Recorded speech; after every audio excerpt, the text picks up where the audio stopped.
Vous avez eu les consignes pour ce cas pratique 3, notamment sur les tableaux croisés dynamiques et bases de données.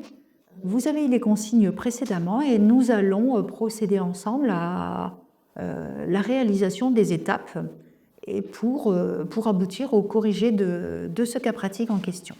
Voilà, donc je vous avais à l'écran, j'ai mon fichier que j'ai récupéré. Donc lui n'est pas encore tout à fait sous base de données, hein, sous cette forme en tout cas. Vous pouvez remarquer, donc je prends toujours connaissance et je le rappelle, pas de ligne vide ou de colonne vide, de cellule vide. Et nous allons donc procéder à deux petites manipulations avant de le mettre sous forme de tableau. Là, il s'agit d'un fichier du personnel. Donc, pour notre cas pratique, nous avons souhaité introduire cette notion d'un petit calcul sur les âges.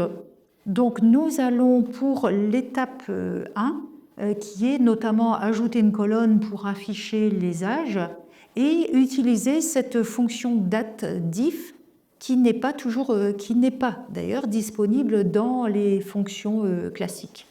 Alors, je vais pour cela me placer avant la colonne. Donc je vais sélectionner pour ma colonne des âges, je vais me placer.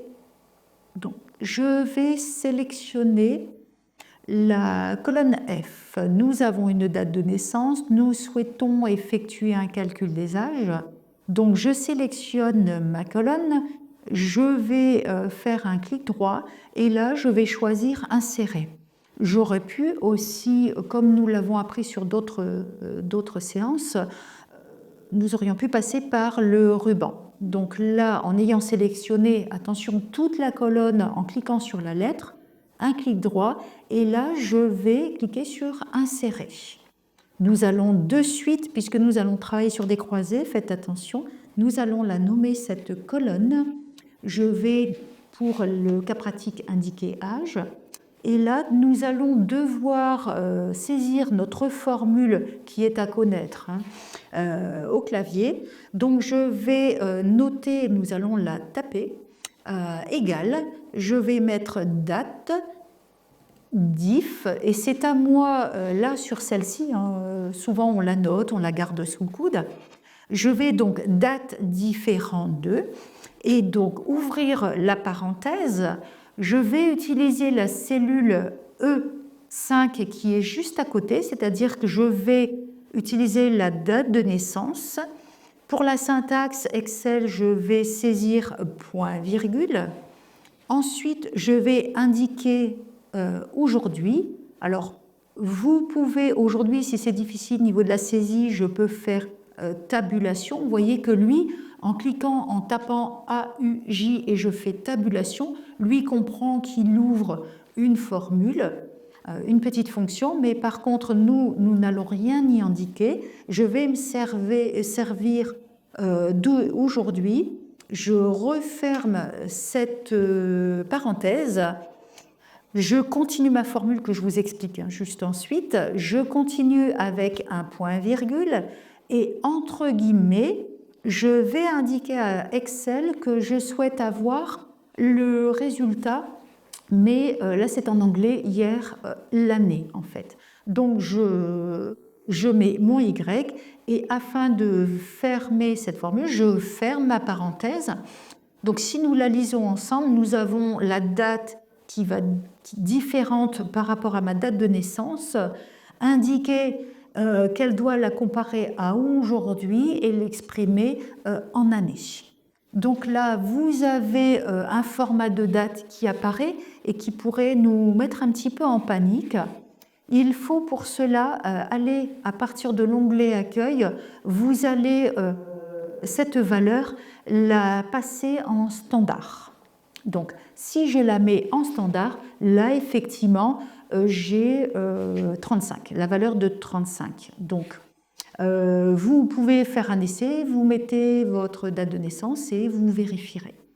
À partir du moment où cette première ligne a été complétée, nous ne voyons pas toujours toutes les données qui suivent. Si je fais ici, vous voyez, à partir de cette cellule à un double clic, cela peut procéder à la recopie de la formule que je venais de mettre en place vers le bas.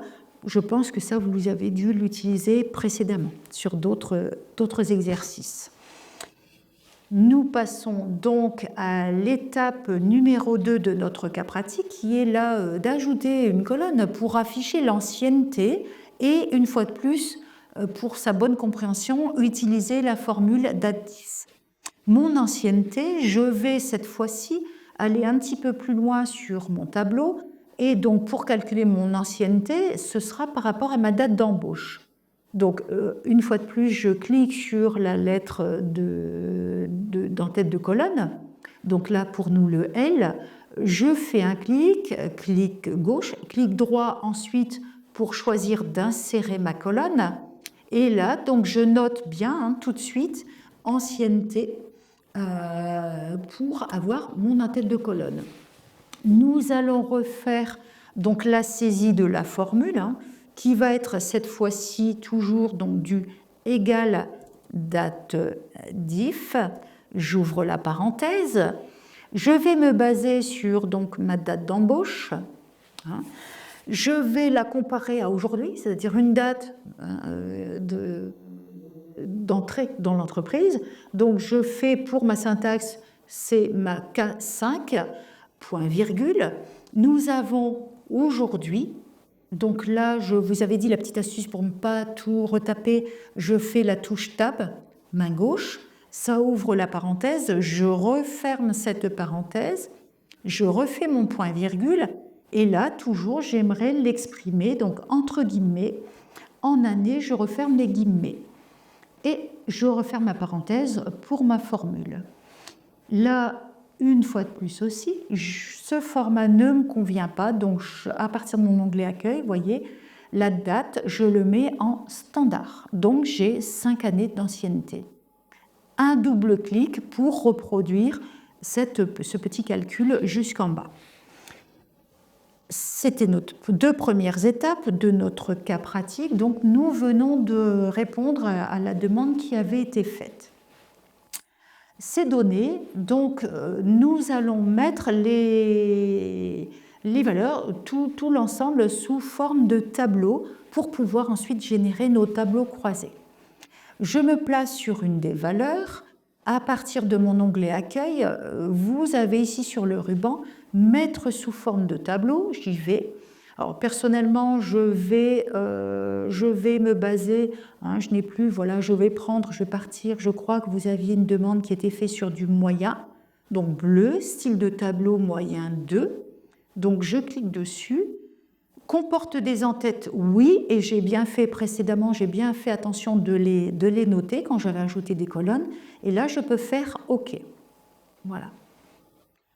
J'ai ma base de données qui est propre et nette et mise sous forme de tableau. Je vais donc pouvoir passer à l'étape 4 qui me demande donc d'élaborer un croisé avec notamment connaître la masse salariale par fonction, par agence, avec un classement alphabétique par poste.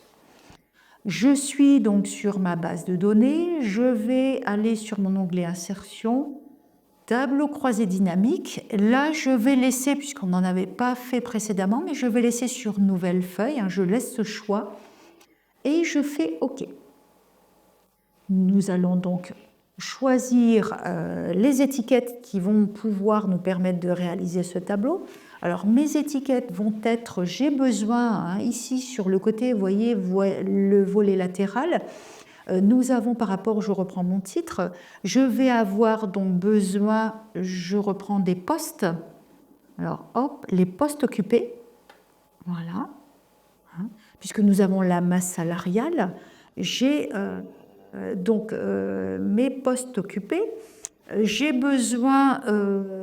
besoin de cette notion, nous avons dans notre intitulé par agence, donc je vais choisir l'étiquette des agences. Vous voyez que mon tableau se construit doucement et après on en fera la mise en forme. Voilà. Et ensuite, vous allez avoir à cocher l'étiquette. Alors pour mon exemple là, vous avez, je crois, moi j'ai brut actuel, il est possible que vous ayez rémunération. selon le fichier. Donc là, moi, je vais cocher mon brut actuel. J'ai mes données donc, qui apparaissent. Pour répondre à ma question, donc, je vais bien les répartir. Vous voyez que j'ai mes postes occupés. Par contre, là, les données ne correspondent pas bien au résultat attendu. Donc, je vais prendre mon étiquette d'agence et la placer en colonne. Un petit simple cliquer-glisser, la placer en colonne. Et là, vous voyez, vous obtenez un tableau qui est bien plus lisible et bien plus propre. D'accord ? Donc, je m'assure d'avoir bien répondu aux questions. J'ai ici ma salariale, donc mes postes occupés, mes agences. Par contre, on nous demande dans l'intitulé de faire ce classement alphabétique. Donc, vous allez utiliser ici, vous voyez, ce filtre, hein, tout simplement. Donc, de venir ici sur ce petit filtre et de faire un petit tri de A à Z, de trier par poste. Voilà. Donc là, je pense que nous avons bien répondu. Et il y a une petite... Vous voyez, là, ça tombe bien, tout est en monétaire.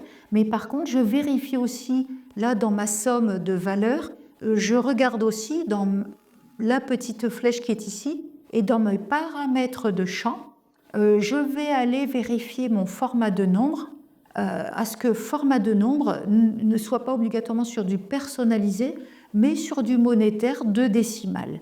Et je fais OK.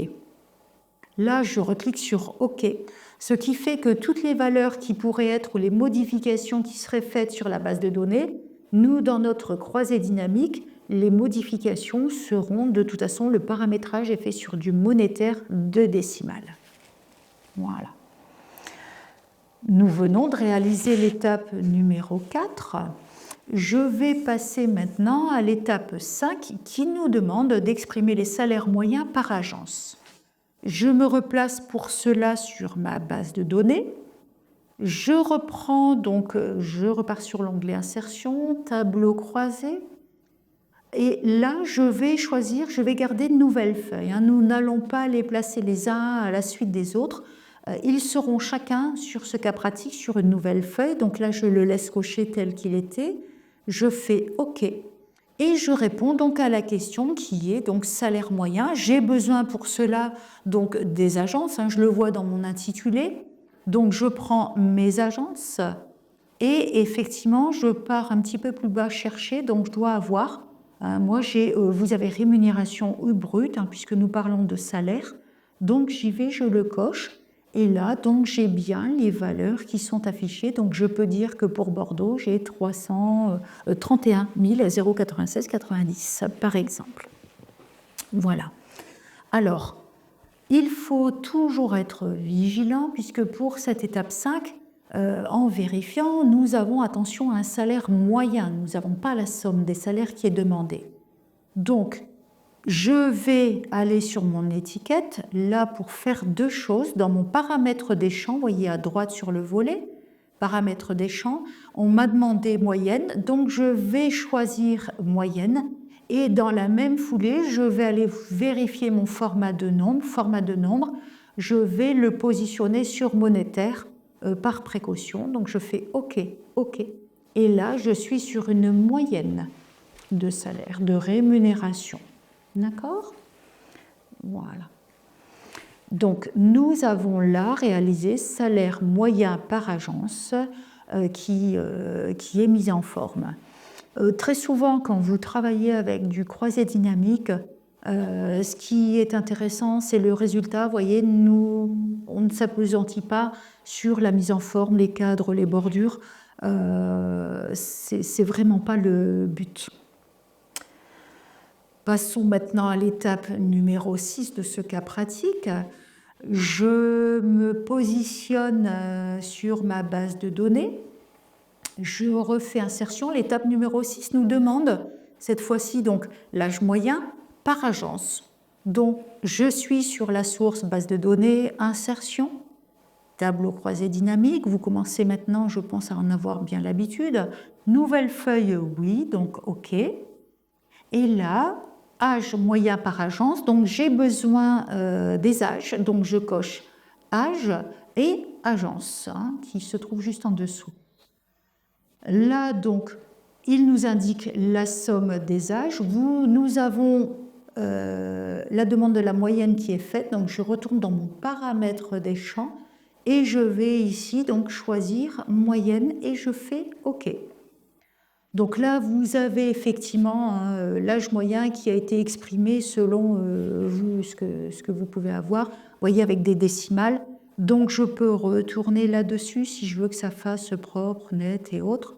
Et mon format de nombre, je peux demander ici donc en standard ou nombre et de lui dire, voilà, je ne veux pas avoir là-dessus, je ne souhaite pas avoir de décimales apparaître.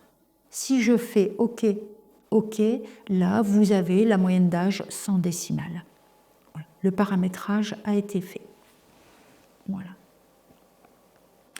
Alors, vous avez sur cette étape une petite particularité qui souvent nous pose problème. Il nous est demandé d'indiquer moyenne d'âge, c'est bien, mais ici, juste à la suite de 37, j'aimerais voir le mot an.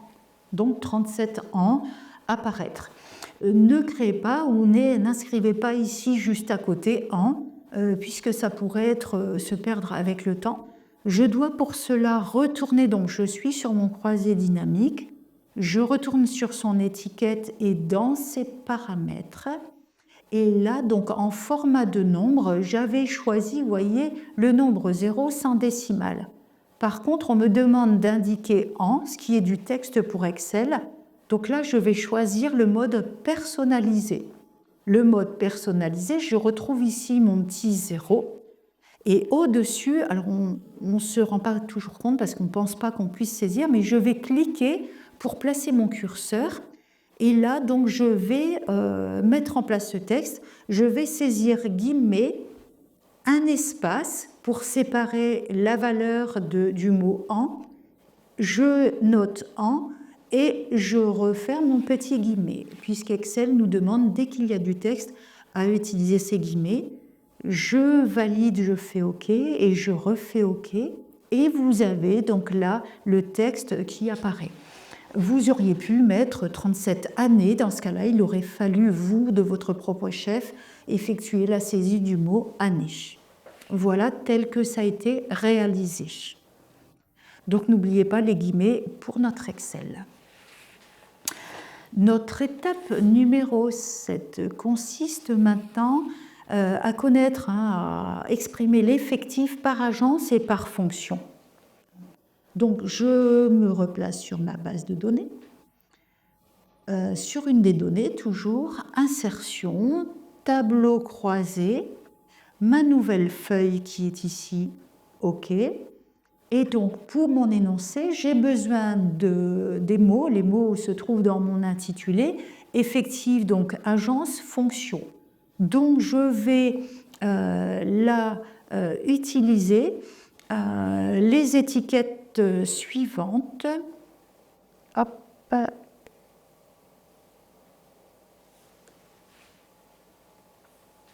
J'ai besoin donc d'agence. Je prends mes agences. J'ai besoin d'avoir donc mon effectif. Là, je vais aller chercher mon étiquette. On nous a évoqué les postes occupés, donc je vais la prendre au passage.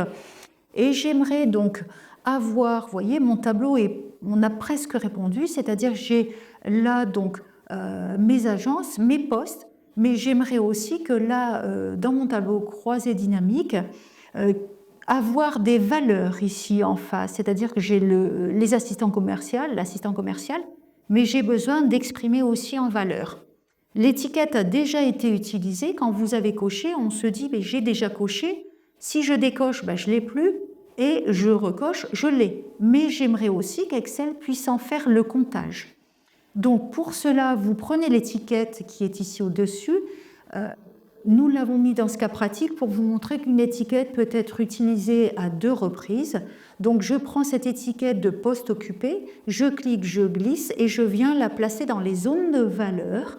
Et donc on voit que j'ai à la fois le poste occupé, mais aussi le nombre qui s'est affiché. Voilà comment cette étape a été réalisée. Donc retenez bien avec cette étape effectivement que 2 étiquettes peuvent être utilisées, pas 3, attention. Voilà. L'étape numéro 8, nous progressons. L'étape numéro 8, je me replace sur ma base de données, consiste là à exprimer la masse salariale des femmes par rapport aux hommes en pourcentage avec cette fois-ci un petit graphique. Donc je vais commencer par effectuer mon tableau, donc je suis sur ma base de données, insertion, tableau croisé, nouvelle feuille, OK. Et donc je vais avoir besoin pour cela d'utiliser donc sexe, homme, femme, et donc de l'avoir une deuxième, nous avons parlé du deuxième critère qui était, ça nous a été demandé, les rémunérations. Donc moi je vais avoir, pour moi c'est le brut, qui vient ici se positionner à côté. Voilà. Donc nous aimerions avoir, là le tableau est exprimé, j'aimerais avoir ce petit tableau exprimé donc par le biais d'un graphique, une répartition en pourcentage.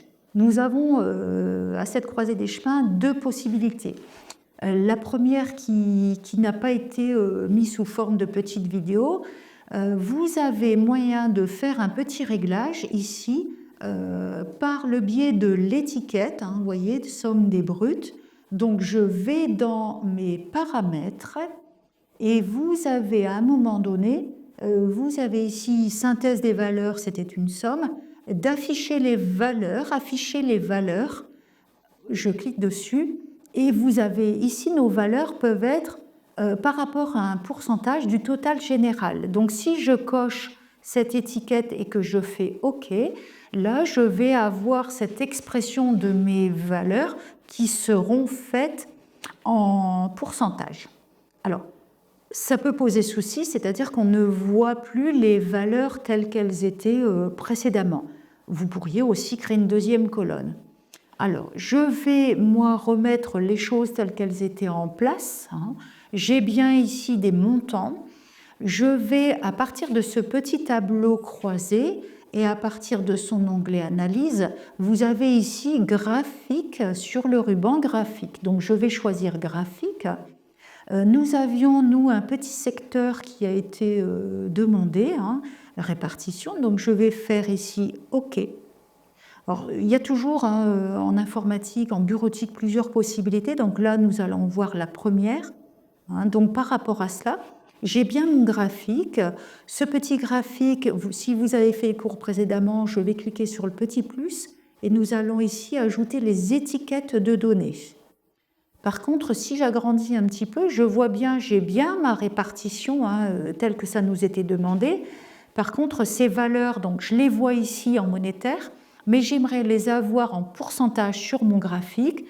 Donc, vous allez faire sur une des étiquettes de mon graphique un double clic. À partir du volet latéral droite, vous pouvez ici cocher pourcentage et décocher valeur.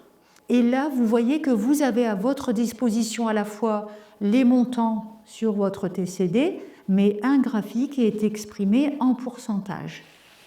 Et donc là, avec sa mise en forme, bien sûr, à partir de l'onglet Accueil, ces valeurs, je peux les mettre en caractère un peu en blanc, voilà, faire une petite mise en forme.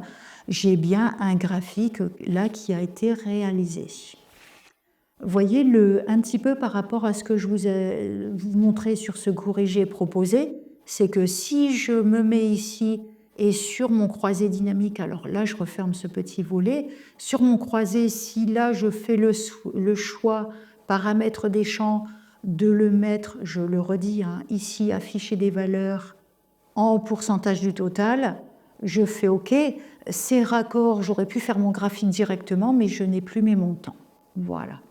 Donc la petite nuance entre un graphique qui exprime des pourcentages et mon petit TCD qui exprime du monétaire. Nous avons donc effectué, n'oubliez pas aussi, graphique, toujours un petit titre, j'en profite, je le rappelle, voyez, donc on a voilà, masse salariale, hein, c'est ce qui nous était demandé, je vérifie, vous voyez, masse salariale, par exemple. Hein, voilà. En pourcentage. Voilà. Donc, vous venez en termes de bureautique, vous aviez un TCD, nous venons de réaliser un GCD. C'est ce qui est exprimé dans nos recommandations et les cours précédents. Voilà. Alors, là, sur ce corrigé, vous aviez l'étape numéro 8 et effectivement, vous remarquerez que ce que nous venons de voir et de faire correspond aussi et dans la foulée à l'étape numéro 2 qui est d'exprimer les valeurs en pourcentage. Là, sur notre corrigé, nous avons réalisé ces deux étapes sur un même temps. Nous pouvons donc passer à l'étape 10 qui est, nous l'avons mise dans ce cas pratique, pour faire un calcul par tranche. Et ça, on peut en avoir besoin. Donc, je me replace sur ma BDD. Et pour cette étape numéro 10, hein, cet instant-là, de connaître les âges, ce qui nous est demandé, par tranche de 5 ans. Donc, je vais d'abord faire mon croisé, insertion tableau croisé, nouvelle feuille, toujours pour bien comprendre et distinguer les demandes. Donc, je vais avoir besoin des âges.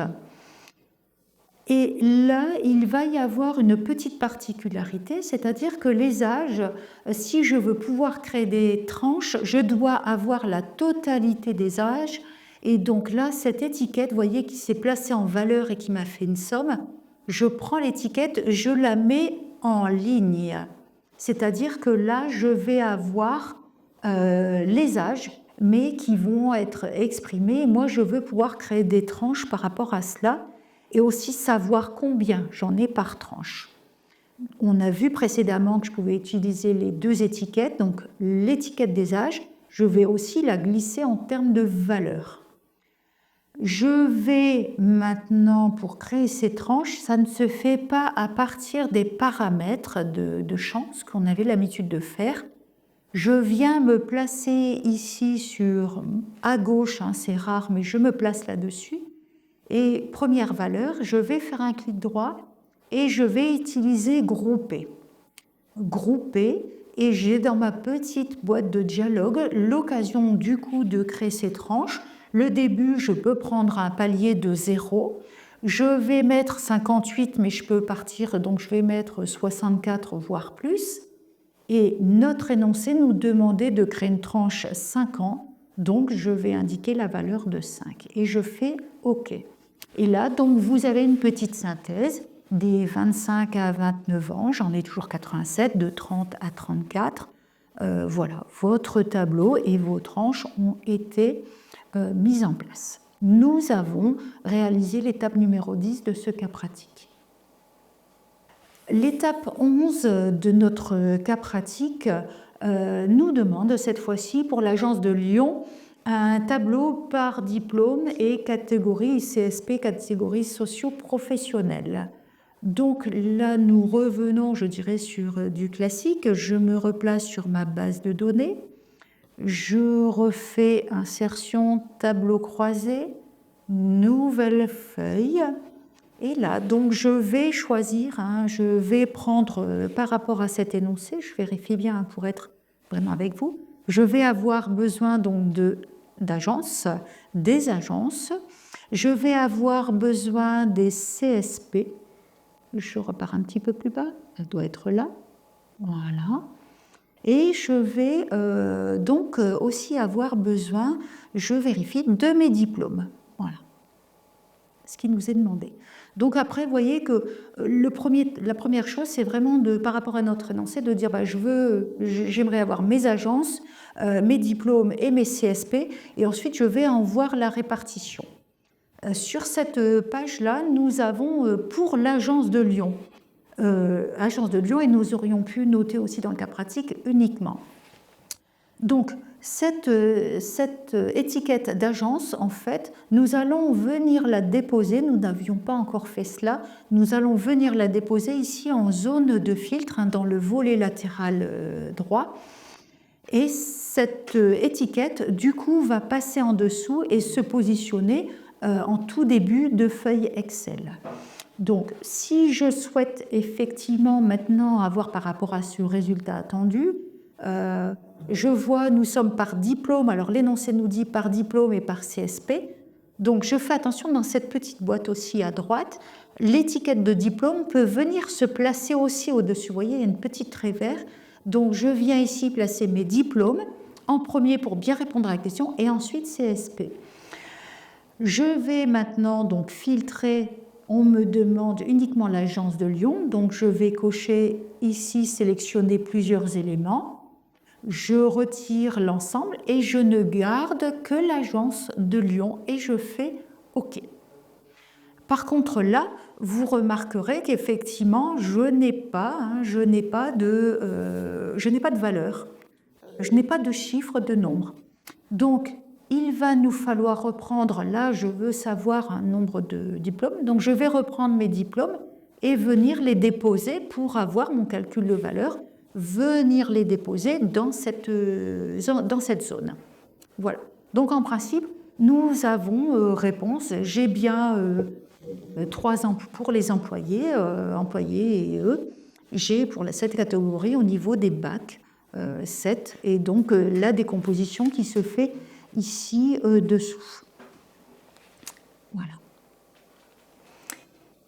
Nous allons maintenant, afin de finaliser ce cas pratique, vous voyez qu'au fur et à mesure, j'ai inséré des tableaux, les uns à la suite des autres, et nos onglets ici en bas, ce n'est pas bien, ne sont pas nommés. Donc il va falloir, pensez-y, quand vous avez des noms bien imposés ou précis, mais donc nous allons procéder au renommé de ces tableaux croisés. Donc je me mets sur le premier, mon petit double-clic ou un clic droit, et donc je vais le renommer TCD ici 01 et ainsi de suite pour avoir donc jusqu'au 07. Là donc vous voyez, je dois avoir, alors ça peut être aussi un petit double-clic, je vais avoir échappe dans ces cas-là quand ça ne va pas, attention, double-clic, TCD 02. Double-clic, TCD 03, vous voyez, je le fais, comme ça on fait tout 04, TCD 05. Alors là, nous avons pris l'option sur ce cas pratique numéro 3 de choisir des feuilles à chaque fois uniques. Par contre, sur le 2, vous aviez appris à mettre vos croisées dynamiques sur une seule et même feuille. Donc, ce qui vous permet d'avoir des connaissances très larges à ce niveau-là. N'oubliez pas non plus d'enregistrer votre classeur, qui est ici en haut, au fil de votre travail. Un peu de mise en forme. Alors la mise en forme, vous voyez, je me repositionne sur mon premier tableau croisé. Si vous souhaitez faire une petite présentation, effectivement, vous pouvez très bien par la suite, très légèrement, je dirais, vous repositionner sur votre tableau. Cette mise en forme, vous avez, quand je clique dessus, son petit onglet à lui qui s'appelle Création, et de venir ici choisir une petite mise en forme un petit peu différente. Vous voyez, par exemple, si je prends celui-ci, c'est pour varier un petit peu de ce qui vous était demandé, je prends style bleu clair croisé moyen 2. Et là, donc, de procéder, d'ajuster la largeur de vos colonnes et aussi de venir là-haut. Vous avez, par exemple, étiquette de ligne. Si je veux le supprimer, je vais le faire. Je veux retirer cette en-tête. Alors, je le fais doucement, il ne faut pas trop de changements. Et si je veux retirer cette en-tête, je fais entrer. Ça fonctionne, c'est retiré. Donc là, on peut se faire un petit peu, je dirais, je supprime ça. Un petit peu de mise en forme, vous voyez, je sélectionne mes lignes, je reviens sur mon onglet accueil, je vais centrer, je peux travailler sur de la hauteur de ligne, alors centrer horizontale et verticale. Voilà, c'est ce qui vous était demandé sur, sur votre cas pratique. Donc voilà, mais attention, pas trop de fantaisie ou de changement, puisque je l'avais préconisé au tout début, de beaucoup passer par le volet latéral de droite, notamment pour des formats de monétaires et autres. Eh bien, bravo, vous avez en peu de temps, et même peut-être avec difficulté, mais là, vous avez été à même d'élaborer 7 tableaux croisés dynamiques, de maîtriser votre base de données, d'insérer des colonnes, et de préparer un travail clair, net et précis, de répondre à des questions précises aussi, avec une grande souplesse à votre responsable, et donc félicitations. J'ai eu grand plaisir à réaliser ces vidéos, réaliser ces missions avec vous, et j'espère que voilà, vous avez eu aussi une grande satisfaction et que vous avez aussi découvert et appris beaucoup de choses. Et donc voilà, un grand merci tout simplement. À bientôt.